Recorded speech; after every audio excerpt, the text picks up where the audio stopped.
That sound of the organ can only mean one thing. The Setup Man Special Edition live. Let's get to it. Let's not waste any time. Setup Man live right now.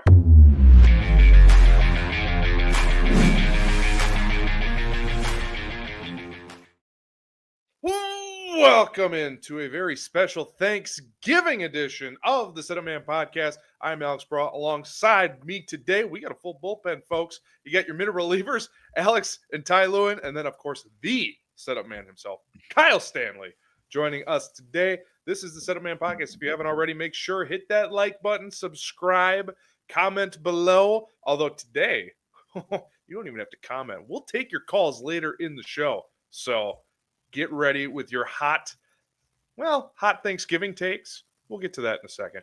But anyway, audio only, 5-star review, please and thank you, and also subscribe wherever you get your podcasts. Boys, good to see ya. I think the thing on everybody's mind, Ty, let's start with you. Thanksgiving's coming. What is the one Thanksgiving dish that you have to have it? You will throw babies and children out of the way. You need this Thanksgiving food. You know, it's actually very funny is I've never thrown a child or a baby. I don't know if you're in that department, Alex, but I actually have never done that. Not particularly. This is the problem with doing live. I got a bit of the yips after I screwed up the intro in our last episode that we did that the audience will never hear. Now I got a little bit of the yips. It's my mom's taffy apple salad that she's made for a long, long time. I forget the ingredients, so don't try and help me. Don't try to make me think about all this after a Monday, but it's just something for me that, is pretty close to home. So I would say that. Kyle, same question to you. I'm a simple man. The canned cranberry sauce is just, You can't beat it. You can't beat it.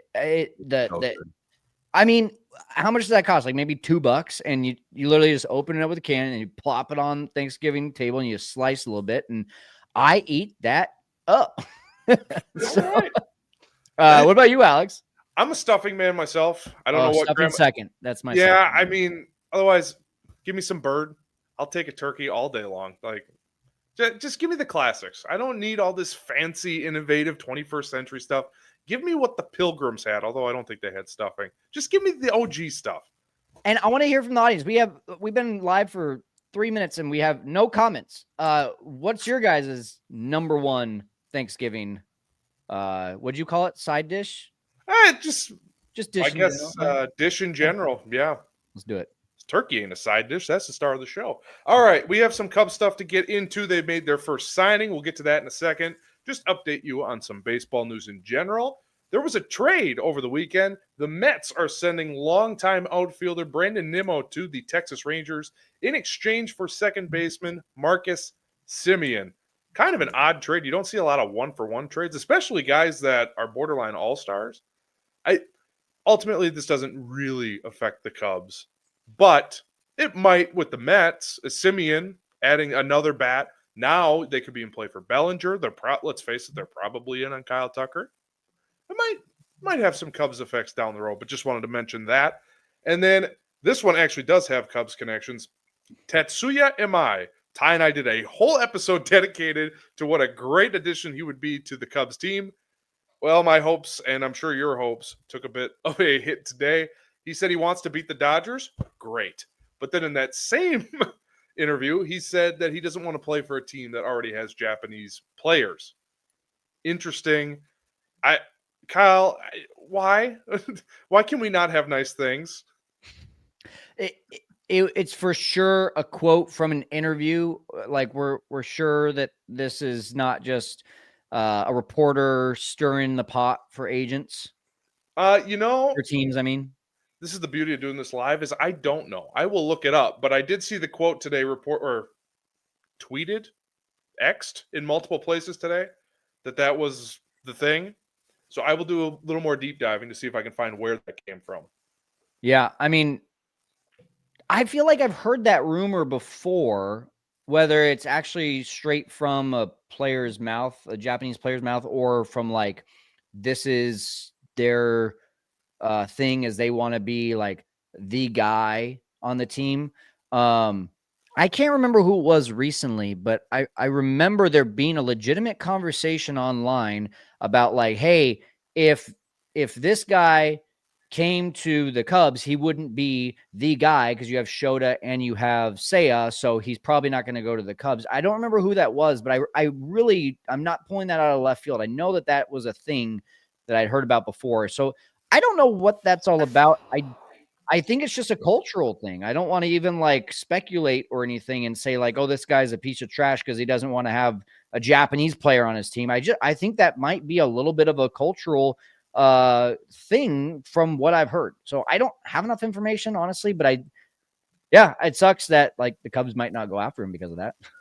Well, considering they were in on him before. And also, Ty, I want your comments real quick. I do have a source that is via TV ASAHI, Asai. I'm not sure how to say that, but that it is an actual interview, an actual quote. So yeah, interesting. Yeah, it's you wonder about the motive there, right? Is it something that Boris is telling him to use a tactic to try to steer teams either a way that he doesn't want them to go to, or force the hand of some of these teams that may look at Amaya as somebody that they really value and want to see on their team, and they're willing to go the extra mile financially to get them on their ball club. So there's always little things that are going on, especially during this offseason, and wouldn't be surprised if that was something that Boris had up his sleeve. Not saying that's appropriate to do per se, but money talks. I got a text from a family member over the weekend asking, can you tell me what's real and what's not? Because I don't understand how the Cubs are connected to all these guys. Then they're not, then they're this. So the reason I'm even talking about the Mets trade, or I'm talking about this on my stuff, I think as a Cubs community, it's really hard to keep track of all this stuff. So my goal is to keep you all, audience, you guys in the Zoom or stream with me, just to keep everyone up to date, because there is so many rumors and half of them are BS, especially if you look on like Facebook or X. Sometimes if they don't have the check marks or it's not a trusted source, don't believe it, would be my best advice. We'll do our best to keep you updated here. Let's get to some Cubs stuff, shall we? Enough baseball talk. The Cubs are on the board. They signed their first free agent of the offseason. That would be right-handed reliever Phil Maton on a 2-year deal with a club option for a 3rd year. In 2025, Maton pitched for St. Louis and the Texas Rangers, 63 games, 61 and a third innings, a sparkling 2.79 ERA, struck out 32.7% of the batters he faced, which is in the 95th percentile, which is crazy. Only walked 9% of the batters. 4-pitch mix, cutter, changeup, slider, and sinker. Cutter, according to Fangraphs, was his most used pitch, but his breaking ball, his slider, as they classify, I think it's more of a curveball, splitting hairs. Ridiculously good. Filthy. And that's not all. The Cubs are still looking to add at the end of their bullpen, end of game help, experience to help with Palencia. Now, Maton, before we get into those names, I'm pretty excited about them jumping the market and a multi-year deal for a reliever. Kind of nuts. Ty, this isn't something they normally do.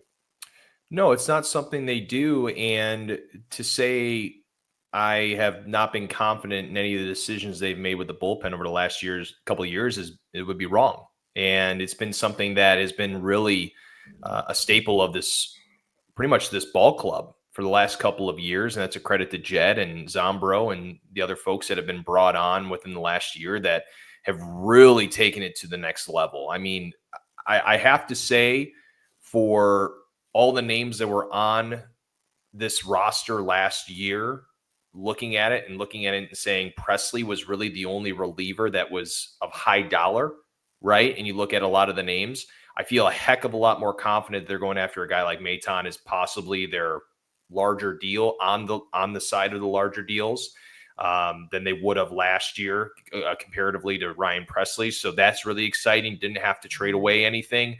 And you spent money to find somebody that at the end of the day, we all three could agree.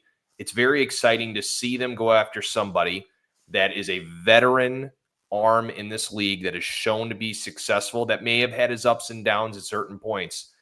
But you put him in a situation like this with a really, really good pitching development and able to add, maybe tweak a few things here and there. I feel very confident in this. What about you, Kyle? Have you guys looked at his Baseball Savant page yet? Only what you had sent us in our group chat. It's fun. It's a lot of dark red. Yeah. So for those of you that are with us live, which by the way, keep commenting, share the link. We want to get more people in here. We want to have our fun Thanksgiving callers. And throw us a like too. Please throw us a like, guys. It's really helpful. Yeah, absolutely. If you don't know, like, you want to be in the red in Baseball Savant, it just basically is telling you that if you're in the red, you are above average or potentially well above average than most of the major league players out there. And as you can see, there's only 2 categories where this guy is not red and only 4 categories where he's not like dark red. And that is fastball velo, mainly because he throws a cutter. He doesn't throw a 4-seamer. And walk percentage. Okay, 9.6% walks. That puts you at the 22nd percentile. Almost said 22th. And outside of that, everything's like in the 90th percentile. He still gets a lot of chases. He gets a lot of ground balls. 99th percentile on hard hit rate. Only 30.7% of the time does a batter hit the ball hard against him. Now, this is only 2025. So, you look at 2024 where he just had an average year. It wasn't the same, but 2023 is pretty similar too. So, I don't know. I like the durability. He's pitched in at least 60 games. I think it was in either 4 or 5 consecutive years. I like the veteran presence, as you mentioned, Ty. I like the stuff. The curveball is really fun. He throws the curveball more than he throws the cutter. And I just think that, with as much volatility as there is out there with relievers, right when we signed Neris, when we signed Presley, we were like, can we get one more year out of him? I don't feel that way with Maton. I feel like this is a guy that has figured something out, has done it consistently, and even his worst year in the last 5 years would still be a very serviceable arm in this bullpen. Yeah, I do want to ask you guys. So we're imagining, no pun intended, that Maton will be a setup guy for sure. I'd say so. I can't imagine him being a closer. Well, speaking of the closer, I'm curious what the plan for Daniel Palencia is. In the playoffs, he was like the 5th, 6th inning guy. The names they're connected to, which we'll talk about more in depth in a second, Devin Williams, Pete Fairbanks, those seem to be established, definite closer types. So I'm curious, Ty, what do you think the role for Daniel Palencia is going to be heading into 26? And I know this is depending on what they bring in. I mean, if they sign Devin Williams, then yeah, that affects it. But as of today, he's not the for sure closer, right? No, I wouldn't say so. I think where I lean now when it comes to a lot of these decisions, because if I'm thinking in Jet's world, where Alex and Jet and Tom hang out and do taxes.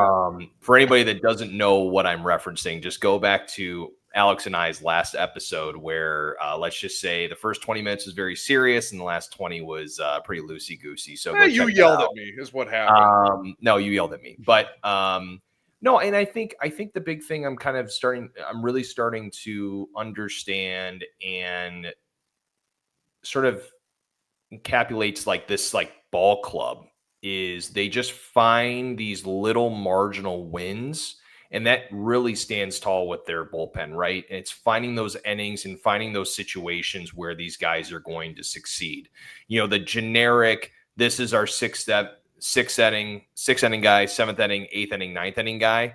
in baseball really seems to be going away unless you have a tip top of the tier closer like an Edwin Diaz, a Robert Suarez, and some of these other teams. But even those ball clubs, everyone's finding like, oh, wait a minute, I can put a guy in a situation in the 7th inning against the best part of the lineup that I need to get outs against, comparatively to him facing the 7th, 8th, 9th inning guy, and they're all lefties and he's a right-hander. Why does that make any sense, right? So I think we need to take a step back from the Palencia as a closer conversation and look more as where is Palencia best fit that particular game to win that ball game.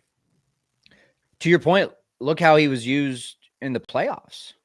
I mean, he was coming in the 4th, 5th, 6th inning, and he was typically the first guy after the starter in close games because Craig just really wanted that shutdown inning. So he was kind of like the first closer in line in the playoff games. So I think no matter what, Daniel Palencia, after the year he had, just has to be seen as an incredibly high impact arm in this organization. But I don't think that this organization, because of Craig and because of the way that Jed operates with the bullpen, is going to say this is our closer, to Ty's point. I think you're going to have a lot of guys that you say could get 9th inning roles, and a lot of guys you could say, hey, like Ty said, 7th inning, you got meat of the lineup against, whatever, the Dodgers. Let's throw the hot hand. Who's got the best numbers in the last couple of weeks? Let's put them in there to get that part of the lineup.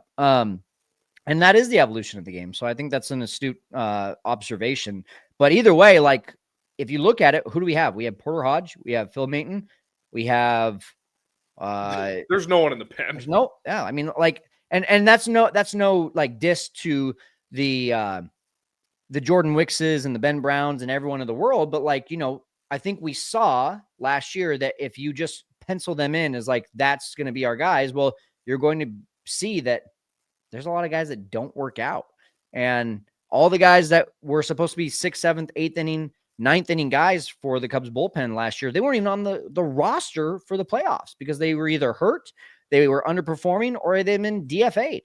And so there's going to be a lot of work done. There's going to be, I feel like we're going to have like, for a while here, there's going to be like 1 or 2 bullpen signings per week for a while. As there should be. And I wasn't saying that they don't have anybody, because I think there might be a Porter Hodge bounce back. I haven't dug that deep into that, but just kind of my head and my gut just says there's too much there for him to just fall off the face of the earth. Now, we've seen it happen before, but I'm just talking just by numbers. They don't have anybody. Like, just, okay, Wicks, is he going to be a trade piece? I don't know that you're penciling him in for a bullpen role. Ben Brown, same thing. They used him as a starter. They kind of swingman-ish. So maybe he's out in the pen. Maybe he's traded. We don't know. I'm just saying, bodies-wise, they need to sign people because they just don't have many arms there. So Maton is a good start, but I am curious your thoughts. There were a couple names that the Cubs were connected to over the last 48 hours post-Maton signing, even though we still don't have the terms on that, which I think is odd. We have the years, but we don't have the money, which is just odd. Anyway, they are now connected to Evan Phillips, who the Dodgers just non-tendered on Friday. He won't be ready until about June-ish because he is going through surgery and rehab, similar to Justin Steele, so he won't even be available till midseason. Devin Williams, potential reunion with Craig Counsell. Last year, struggled with the Yankees, 4-6, a 4.79 ERA in 67 games, had 18 saves, 62 innings pitched. Not great. Is he willing to take a one-year flyer deal? Maybe, but I think Raisel Iglesias, 1 for 16 from the Braves, maybe throws a wrench in that a little bit. And then Pete Fairbanks, which, Ty, I'm a fan of. If you watched our last episode, I went on a little side quest all by myself. But I did the homework. And by I did, I mean the Wrigley Wire did on X. So he does, in fact, have a medical condition that causes his fingers to go numb in cold conditions. Ty, I wasn't making that up. And the stats to back it up, if it is below 65 degrees in his career, he has a 4.88 ERA, a 10% walk rate, a 1.44 whip. Over 60 degrees, a heck of a lot better. 2.92 ERA, a 1.14 WHIP, and only a 9% walk. So Ty, I'm going to start with you here.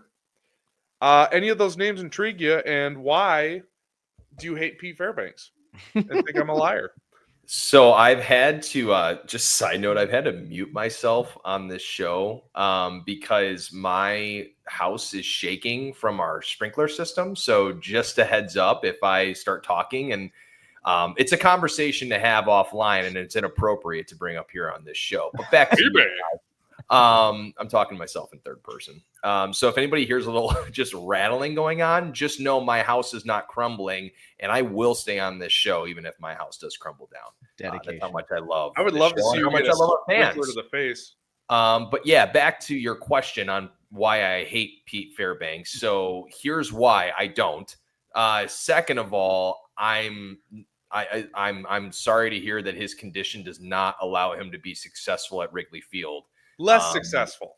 Well, no, I would just be interested to know what pitcher does well below 50 degrees when your hands are literally shaking as you're grabbing the baseball to throw a cutter, Alex. So, hey, I live in Wisconsin. I pitched in cold weather. Yeah, you built a fence yesterday too. I also built a fence. Okay, back to you, Ty. But no, I've really been intrigued in Devin Williams, and I think I think this goes back to the idea of finding swing and miss stuff. And you look at a guy like Devin Williams and that changeup and the ability to manipulate that in many different directions. He's tried a slider and cutter before, and I'd be interested to see if the Cubs want to tinker with that at all. He did struggle in New York out of the gates. So that does concern me a little bit, but look to sort of steady himself over the course of the season. And we all know that if you do not do well from the start in New York, from the start of the season, things aren't going to look that great for you.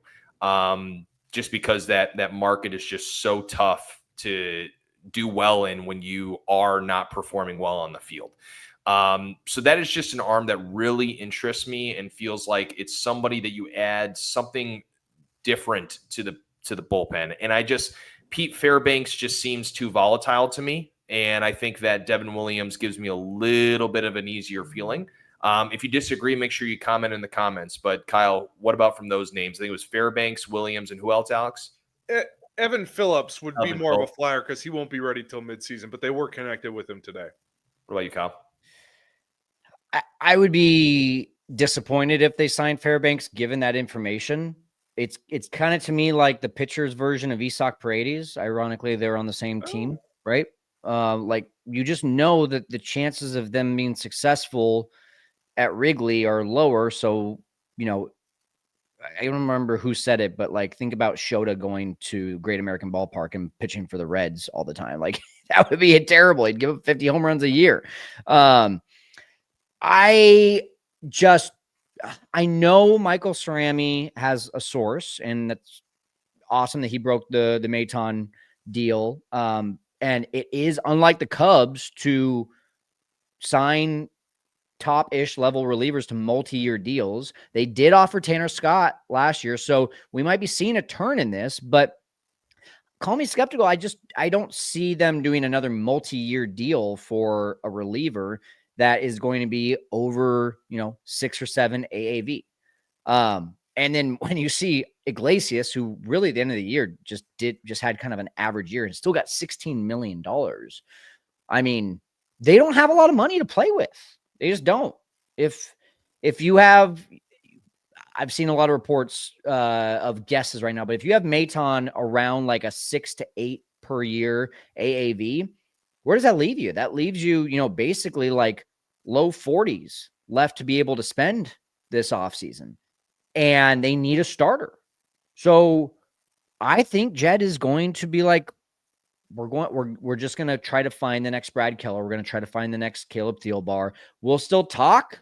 We'll still have conversations with the Devin Williams and the Pete Fairbanks and the Luke Weavers and guys like that of the world that are out there. Because there's a lot out there. There's going to be someone in that group that falls through the cracks and doesn't get the number. Look at Phil Maton last year. He had a great 2024, and he only got $2 million in 2025. So there's going to be someone out there that doesn't get seen. And I think that's probably when the Cubs get that guy. But until then, they're going to look for the Chris Flexens and the Drew Pomeranzes of the world that are trying to, reinvent their career, or maybe even trying to figure out, hey, Luke Little, how do we figure you out, because you're a legit lefty when you have your stuff on, and we don't really have a lefty right now. That's just, I don't know. I just have, do you guys like follow me on that, or are you buying into the reports here?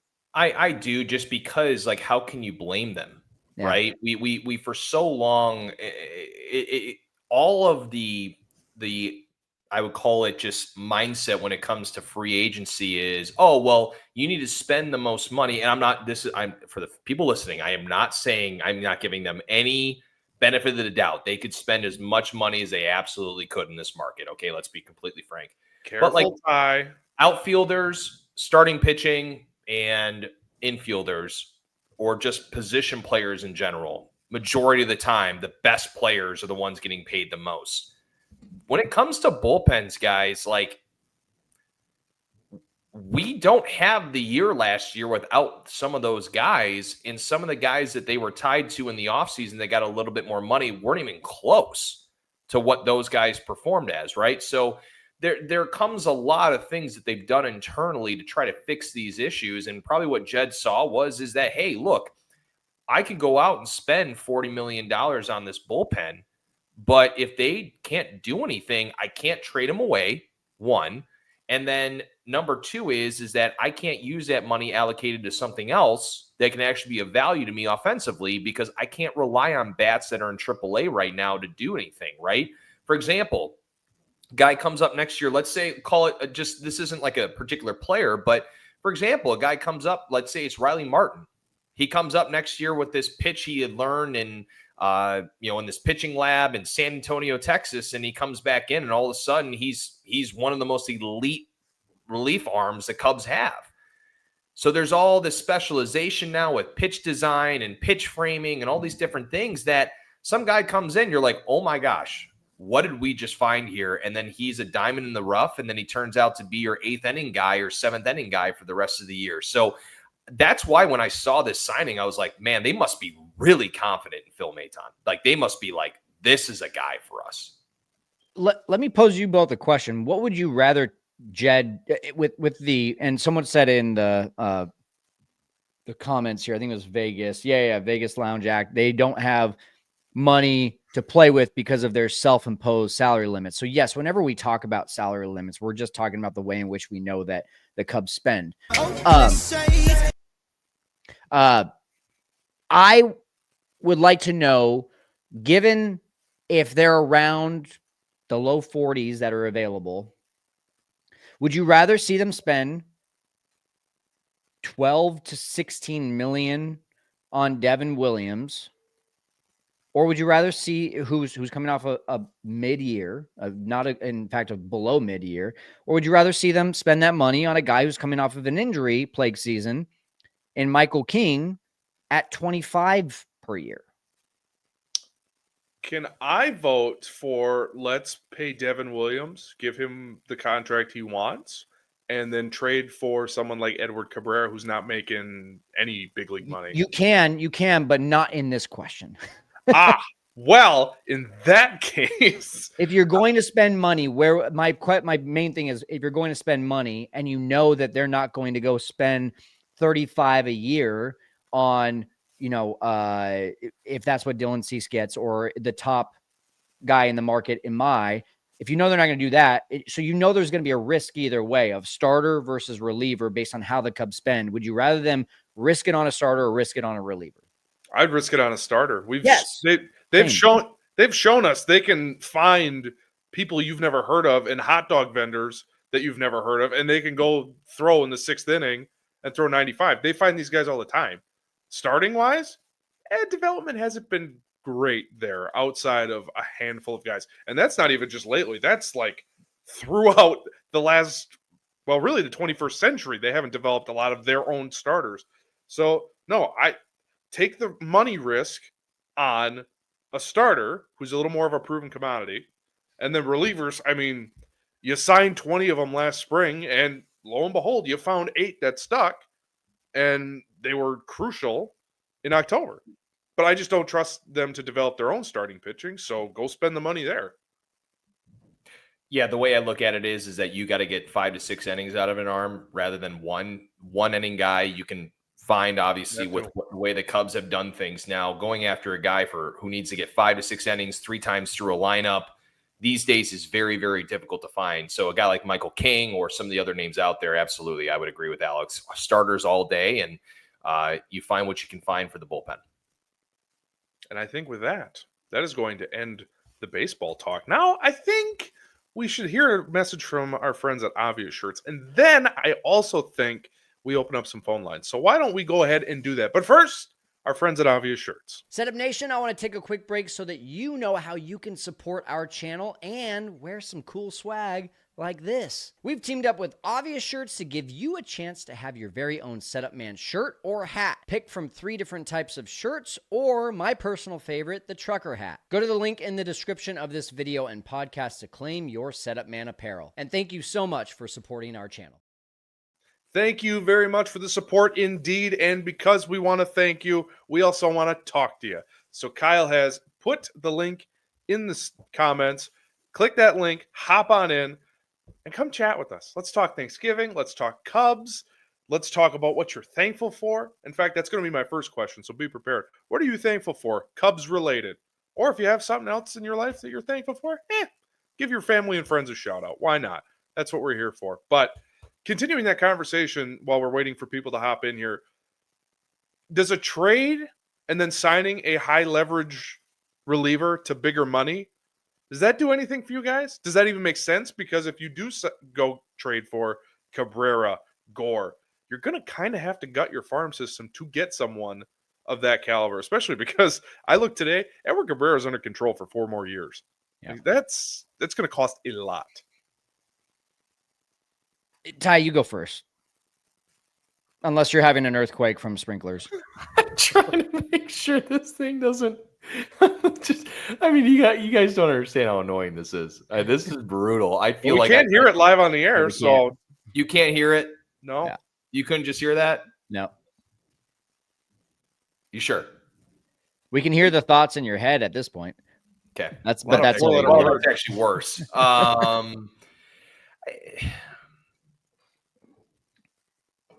This is so hard, over guys. the crowd. This is no, it's a very difficult question because you're talking about trading away a bat that can be used at the deadline this year in a situation where you know for sure you're either going for it or not. That's hard to accept because I know that a lot of us are like, why don't we get everything we need at the beginning of the season? I get that. But a lot of things can go wrong.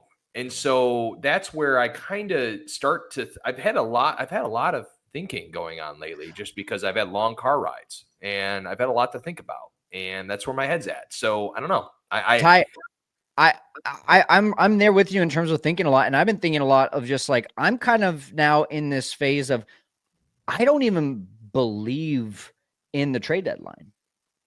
Much like I still believe in Santa. I don't believe in the trade deadline. No, but what I mean is, you think about the trade deadline and how much of a flop it was for the Cubs.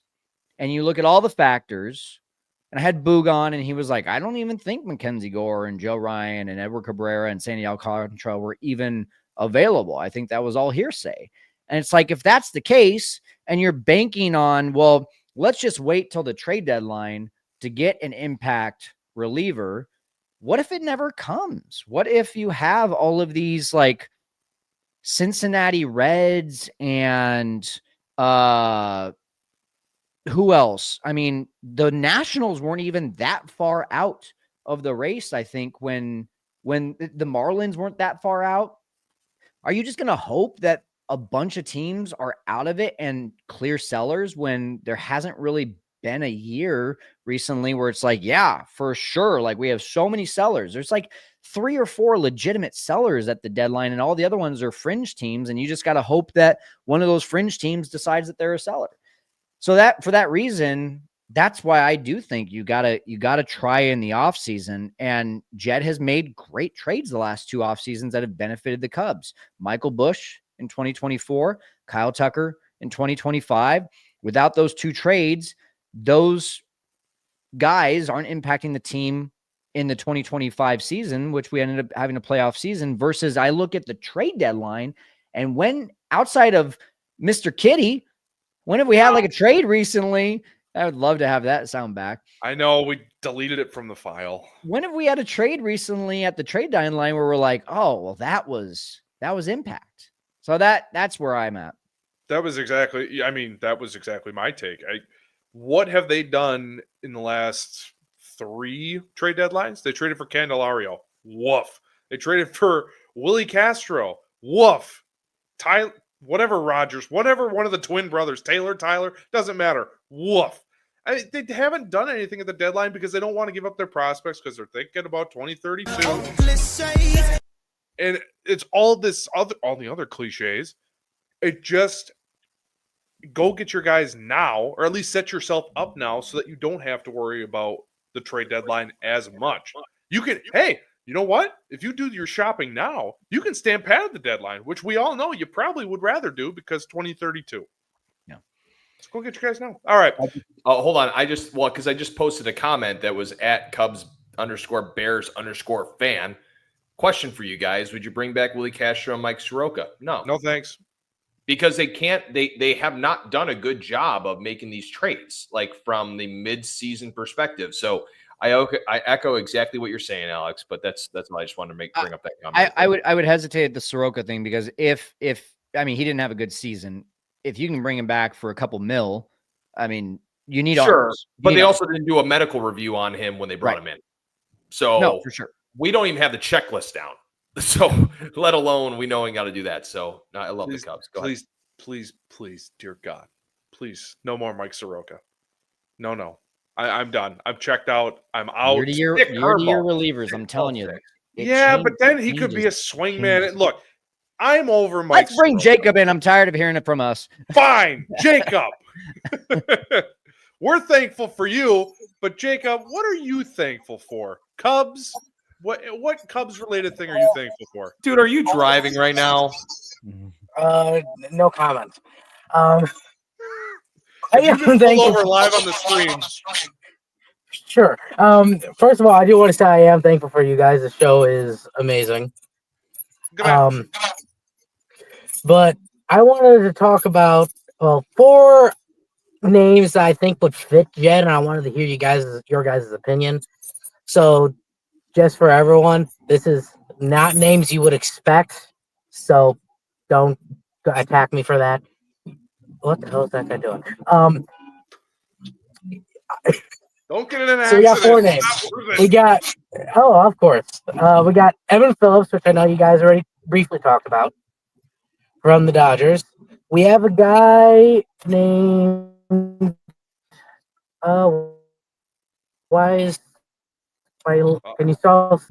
we have a guy named Jack Little. He is a pitcher. He's, I believe, he's a free agent, but he was in the Pirates and Dodgers this year. He's been pretty good. His numbers have been pretty good if you look at his Avant. He has not pitched a ton though, but I think that's an underrated name that I think could be that diamond in the rough as you guys were talking about. And this is Cabrera, mainly because I think reliever-wise, we need to reload on strikeouts. And if Little isn't going to be that, we need somebody who can at this point. In the final name, he's not a pitcher, but the Rangers have recently essentially released Adolis Garcia. I would be very interested in that as a kind of either platoon or ideally we get him back to his all-star form. So that's what I have to say. Well, I'm trying to look up Jack Little on Fangraphs, and the one I found pitched in 1912. I'm guessing that's not who you're referring to. And the other, I just don't know a lot about him, and neither does Fangraphs. I'll tackle Adolis Garcia because that one I have an opinion on. I would take a flyer on him. I don't know what he's going to command on the open market, but as a platoon bench back guy, sure, why not? He was a world or ALCS MVP for a reason. That didn't just evaporate. I would take a flyer. The thing with Adolis Garcia is that he's endured a lot of injuries. And so something like that would have to come at a cheap cost. And his OPS against lefties is pretty awful. I just looked it up. It's 601. Oof. So it's a fun name to think about because in a lot of videos and other things you see on social media, he was pretty electric in that playoff run they had a few years back.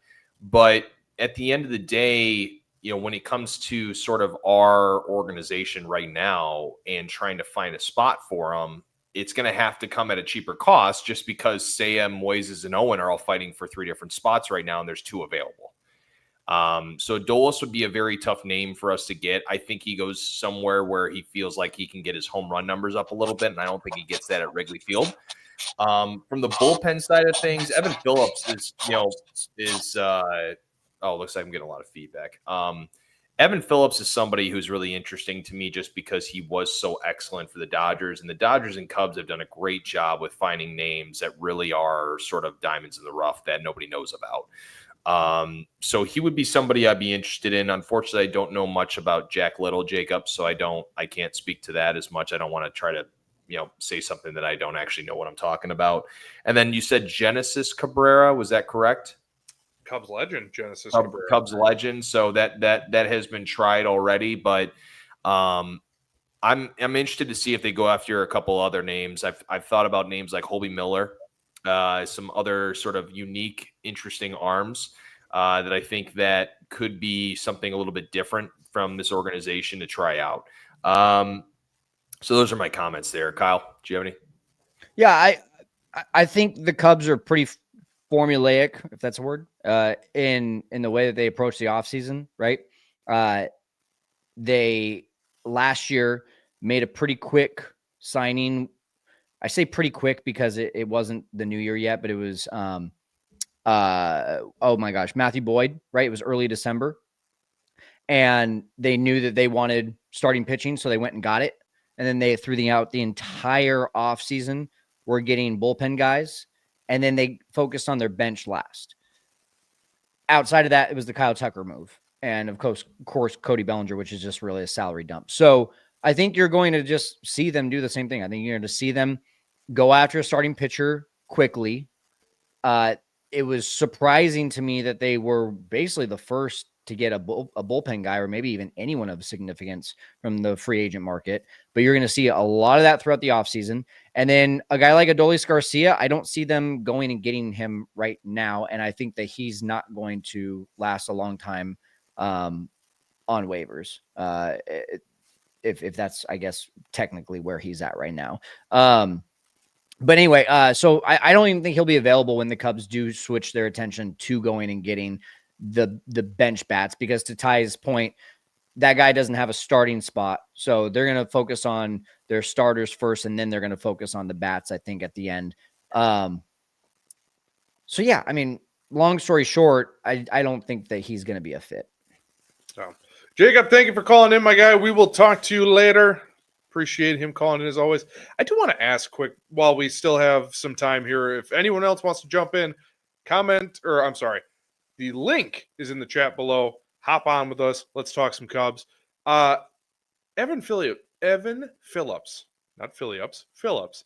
Does he give you guys some Brandon Morrow heebie-jeebie stuff? I don't know. Reliever coming off of elbow injury. It sounds great, but that's something I wouldn't be dying to do, depending on price. He'll be a late free agency ad. It'll be something where he gets picked up towards the end, probably by the Cubs or Angels or Well, that's got to be a 2-year deal though, then, right? Because they're not just going to give him 1 year, then you get him for 3 months. Like at that point, what's no. I'm talking about the end of the free agency period. I'm just asking what kind of contract that's going to look like. No, I still think it's 1 year. I mean, coming off of Tommy John, it's 1 year. Yeah, there's no reason to give him 2 years.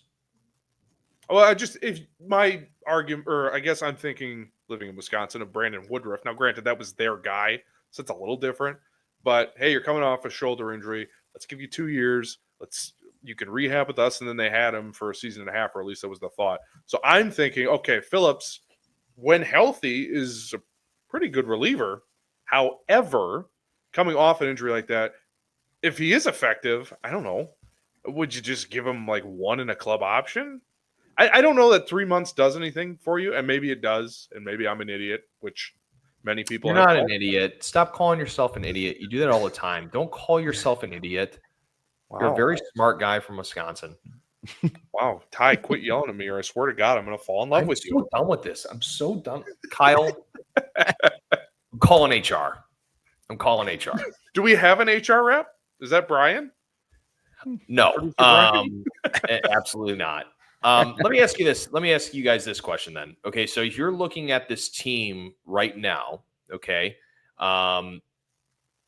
what are – I don't want to ask the question of, like, what are some – thanks, Prez.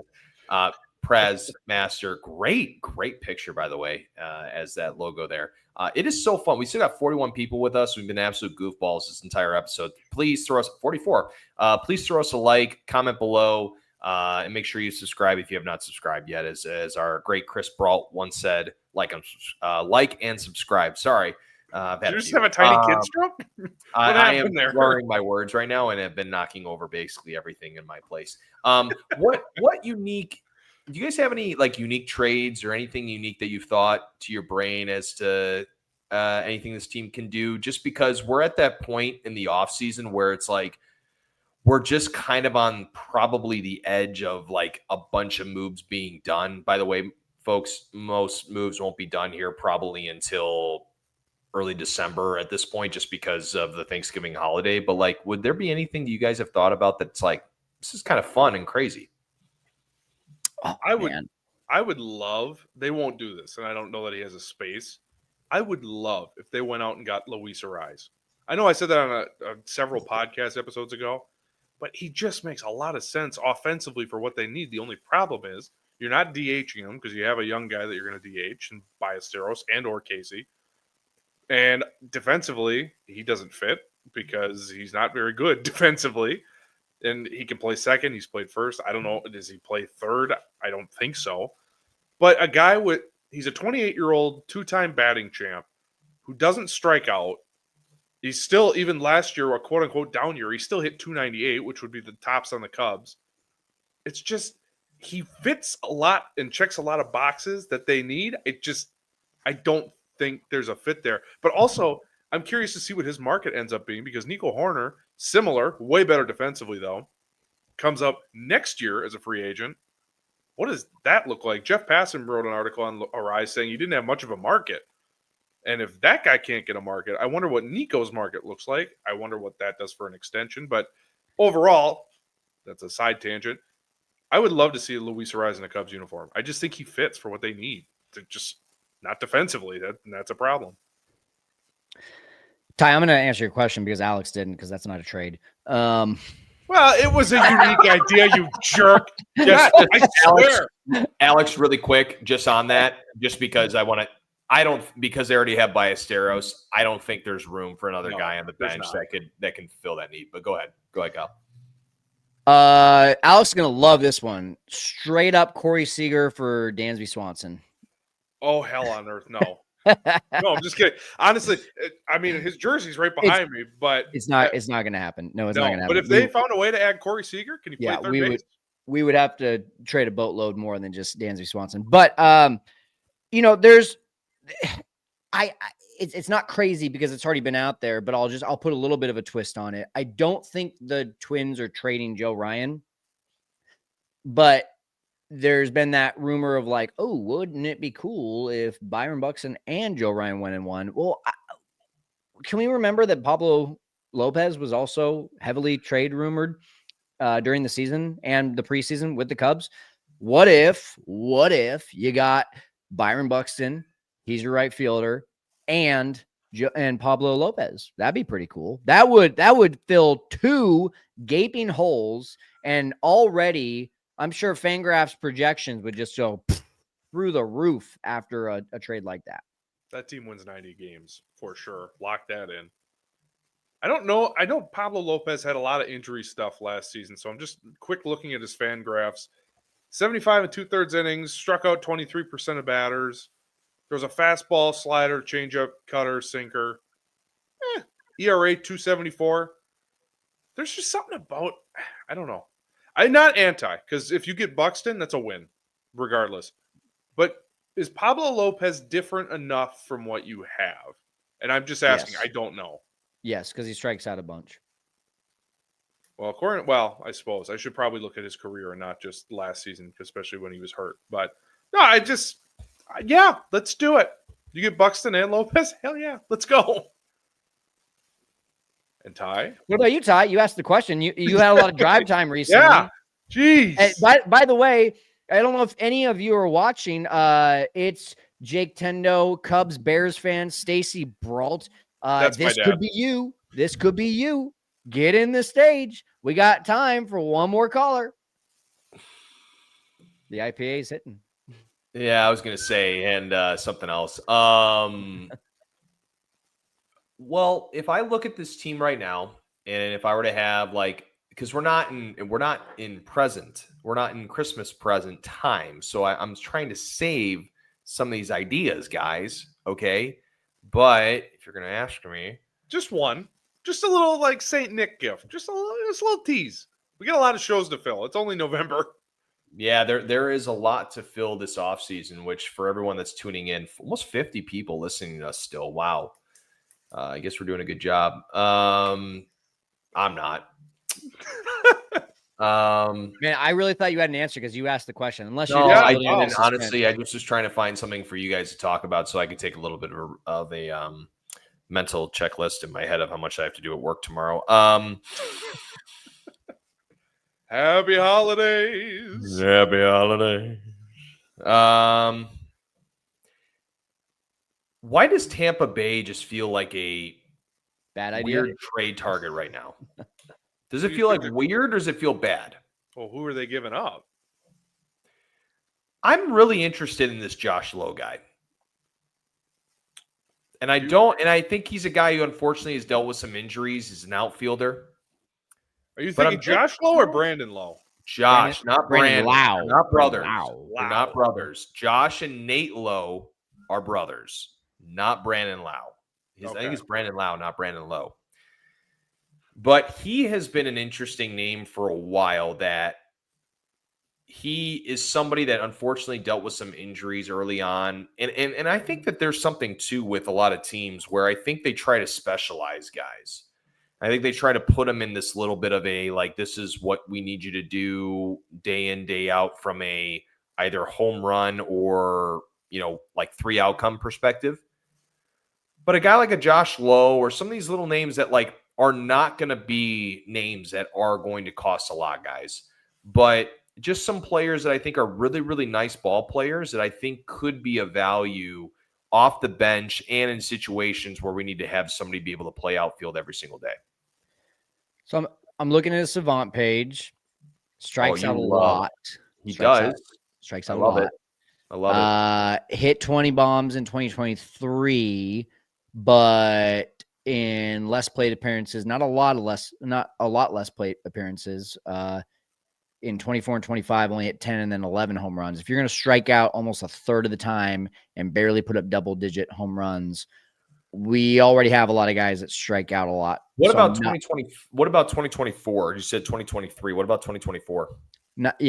24 slash line 241, 302, 391, and struck out 32% of the time. And also stole a lot of bases. He stole a lot of bases. He's fast. Bingo. I was waiting for you to bring that up. Yeah. I'm trying to find some unique stuff, okay? I can't think of anything. It's 55 minutes into this episode, and I asked a dumb question trying to get you guys get your creative brains out. Now my rage knows no bounds.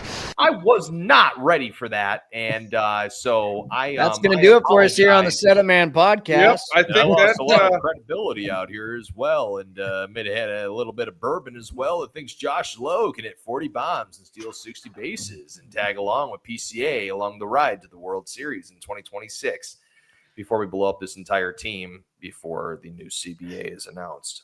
Just very quickly, because I know a Cubs Bears fan in the chat has asked a couple times, what do we think about Jonah Heim, the catcher?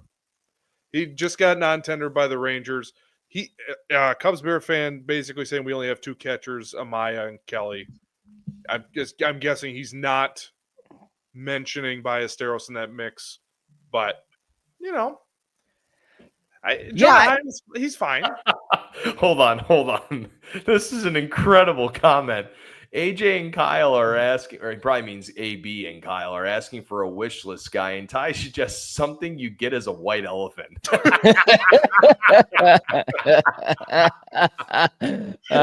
Freaking incredible. That's good. I need to call in, Praz. You want to talk that smack, brother? You're gonna have to call in.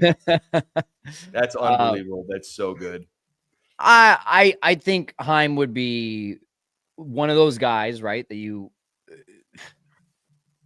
I mean, supercharged Reese McGuire, that would be his role. Well, that's the thing, right? Is like, okay, I think he was an all-star in 23. It was either 23 or 24, And but he won a Gold Glove, I think. Yeah, I mean, but the last 2 years, OPS of 603, and if I'm not mistaken, no, actually, he doesn't strike out a bunch. But either way, I mean, you've got your catching situation kind of figured out in Amaya and Carson Kelly. You've got this guy in Moises Ballesteros that you're just like, hey, we want you to become a catcher, but we don't quite know. And then there's going to be that third guy like Reese McGuire, who I think was going to cost them $2 million. That's why they non-tendered him, because it just didn't make sense to make a third catcher $2 million. That is going to have a minor league invite. How many times in the last 2 years have the Cubs signed a catcher to a minor league invite, Jorge Alfaro, for example, and then they never end up seeing playing time? It's because the Cubs are looking for that Reese McGuire who can at least stick with the team during the minor leagues, come up if one of the catchers gets injured. I don't see Jonah Heim doing that. I think he wants a you're either a starting catcher or you're the backup catcher. I don't want to go down in the minor leagues. Yeah, and the Marlins and Pirates are saying they're spending money. Why wouldn't they, just to show their fans something? Why wouldn't they take a flyer on a guy who has a Gold Glove, All-Star? I mean, his numbers weren't great last season. Only batted .213, on base at .271. Okay, he's fine. But why wouldn't a team like the Marlins or the Pirates get someone with his kind of experience behind their plate? I don't know. I don't think it's a fit for the Cubs necessarily, but he'll get a big league job somewhere. Yeah. And Ty, you good? No, I still want Josh Lowe, so I'm not going to go with Jonah Heim.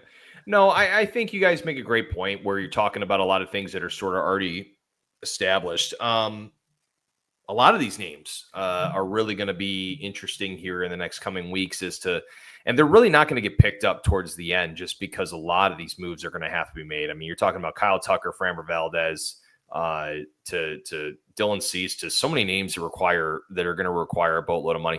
I'm just really fascinated to see what some of these contracts are. Like, I really am, just because of what this CBA is going to look like. Like for a guy like for Maton, signing him, it's not like the end of the world in case we have a salary cap and how things are going to be changed when it comes to what contracts and other things look like. But for some of these bigger names, like, it really does. I mean, they probably do sit there and think a lot about what's going to happen with this organization. Like, I really, it's fascinating to me. I mean, that's why I think things are going to take a little bit longer than I think we're used to. And I think it's going to be like a Bryce Harper type of situation where I don't think a lot of these names are going to sign until February.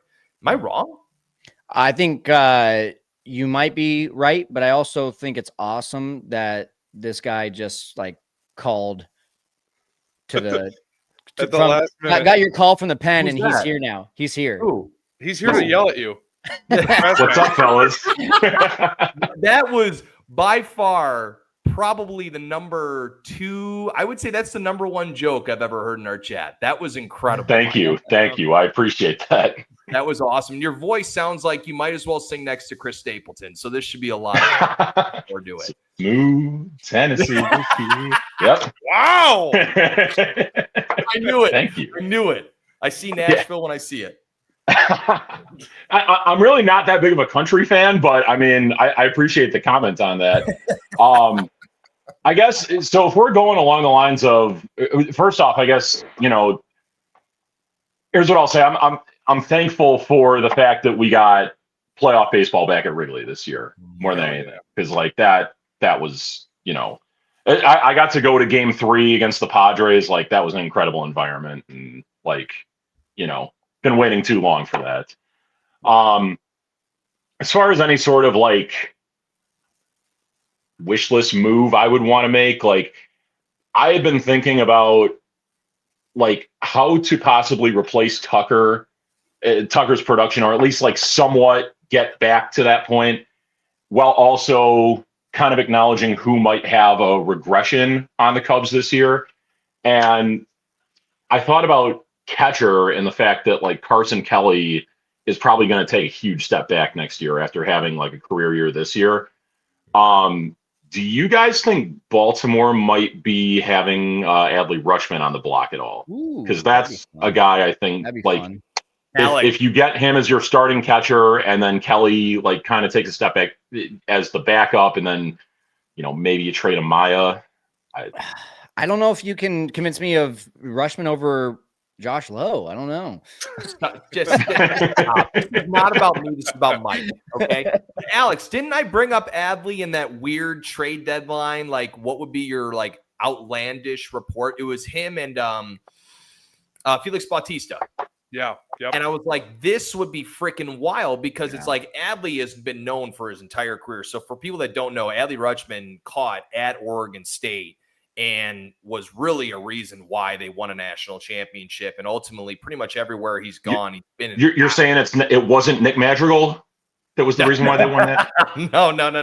No, but he was very, very good on that team. I will say that. He was pretty outstanding, and then he sucked. But no, Adley, I think, would be somebody who, you know, you talk about a guy who was at really kind of the upper tier 2 years ago and in the playoffs and somebody that a lot of people saw as like, this is a top tier catcher. And for the longest time, he's always been known that wherever he goes, they win.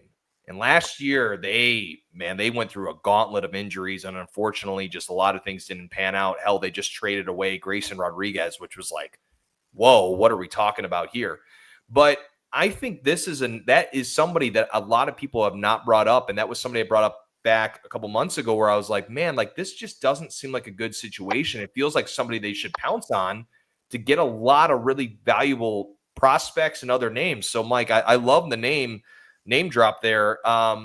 You know, you're looking at it as you're saying is Carson's obviously gonna obviously start to take a downturn a little bit, right? And you're getting like, okay, obviously you're not expecting Kyle Tucker production from Adley Rutschman, but you're getting, you know, when Adley Rutschman is at his best, he's one of the best hitting catchers in baseball. Mm-hmm. So you're kind of building your way back up.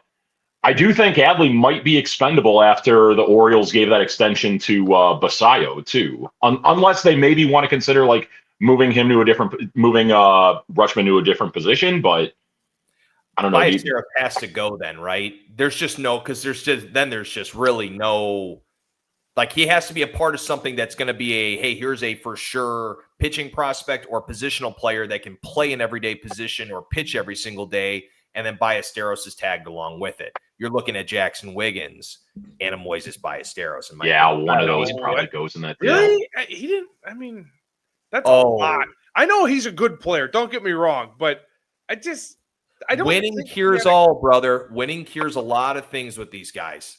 Oh, so I just want to look. So 2025, he only hit 220. He had 9 homers. Mm-hmm. He must have dealt with injuries. He only had 322 at bats. OBP of 307, career 344. Not terrible, but I mean, career for 344 legit. Yeah. Maybe. I don't know, Jim. No, I know, Jim. It's just he's one of those guys that but he's been on a slow decline every single year. In 24, a 5.4 WAR. 23 All-Star, 4.3 WAR. 24 All-Star again, 3.4, and then last year a 1.9 WAR. I mean, if you're the Orioles, you're selling low. So I don't think Ballesteros would have to go in that trade. It would probably cost you Casey and some filler. But I don't think Wiggins goes in that deal either. At least if I'm the Cubs, I'm not doing that. I lean with Ty on this one. First of all, to Mike's question, yes, I'll take Adley Rutschman over Carson Kelly all day long. Especially because that's a guy that you can build around, and I say that not meaning like he's your number 3 hitter for the next 10 years. I'm saying like he's a guy that as a catcher, right, if you can hit a little bit and you're young, that's a guy that you can build a little bit of a lineup around. Right. And Carson Kelly, I think, is in his last year. Was there an option for the 3rd year? There is an option after this year for him, yep. So, yeah, I mean, you trade Carson Kelly plus either Jackson Wiggins or Owen Casey. I don't want to trade both of them. I do agree with you, Alex. I think you can keep Moises, but I think you have to trade one of those guys, one of those top prospects, and a couple fillers. I think it's like a 4-for-1 kind of trade. Oof, that's a high price tag. Not that he's not a good player. I think I'd do it, bro. I mean, let me ask you this: are you going to miss Carson Kelly that much, or are you more so missing the prospects? For me, it would be I really don't want to move Wiggins for anybody, and a catcher who's Wiggins, really I good. agree with you. Yeah, but yeah, I trend more towards trading a hitter than Wiggins because that dude is special. They could get it done with hitters only, and probably a Ben Brown and Jordan Wicks or both or whatever. But Wiggins, you say that name for just about anybody except Joe Ryan. I'm like, I don't think I'm not saying I would do it. I'm saying what you'd have to give up. Yeah. In the eyes of the Baltimore Orioles, this is a number 1 overall pick. This is their guy. This is different. We know the Orioles have a type, though. They love their blonde, pasty skin white guys, and like Ben Brown would fit that role perfectly for them. So you're not wrong. We start opening day. Yes. Mike, thanks so much for joining us, brother. Thank you guys for having me. Appreciate you, brother. Thank you. Yep, no problem. Oh my goodness.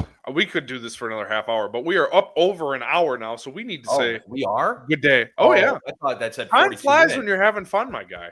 42 minutes. I thought it said 42 minutes. I mean, 42 people still with us, and it's Thanksgiving week. People are probably out there having a margarita on the beach right now while we all sit in our offices talking about the Chicago Cubs and what they're going to do. Yeah, Rizzo would like to say happy Thanksgiving. I've never seen your dog. What's up? I've never seen your dog. I don't think I have either. I don't know. What? If You guys have never seen Rizzo? just get that dog? We've now seen Kyle's dog. Oh my gosh. All right. I've definitely shown you Rizzo. That's gonna do it for us. I've heard him bark on some of our calls. That's go. the only thing you've been like, Rizzo, stop. Rizzo, stop. It's the mailman. It's the mailman. Oh my god, that's one of my favorite McAfee clips. No, with JJ Watt. Yeah.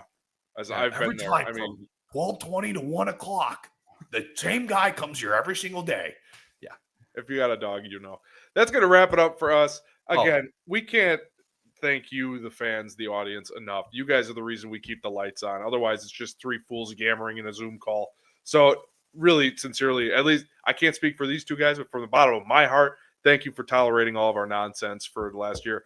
This has been it's almost about, I think we're right around the year mark for when I first interviewed with Kyle. So I'm also thankful for you, good sir, for doing all this. And yeah, for keeping the lights on and keeping us employed. So I'm thankful for working with you too, Alex. You didn't let me finish. Oh, and actually, I think I texted you that on the side. But yes, on the record for all to see, Ty is one of the greatest human beings, and I'm very happy I get to do this with him. I Venmoed you $25. You Venmoed me? Yeah. Okay. I don't know if you know what that is, but Venmo? What's this Venmo? We don't have that in the Northwoods. All right, I'm yammering now, but thank you, Ty, Kyle. Thank you for doing this with me. And the audience, thank you for the calls. Thank you for engaging with us and tolerating our nonsense throughout the year. And we'll be back. Enjoy your Thanksgiving. No more shows this week, but we'll be back next week. Happy Thanksgiving from the Setup Man family to yours. Good day to you all. Sound effect to say goodbye. Oh, and in case I don't see you, good afternoon, good evening, and good night.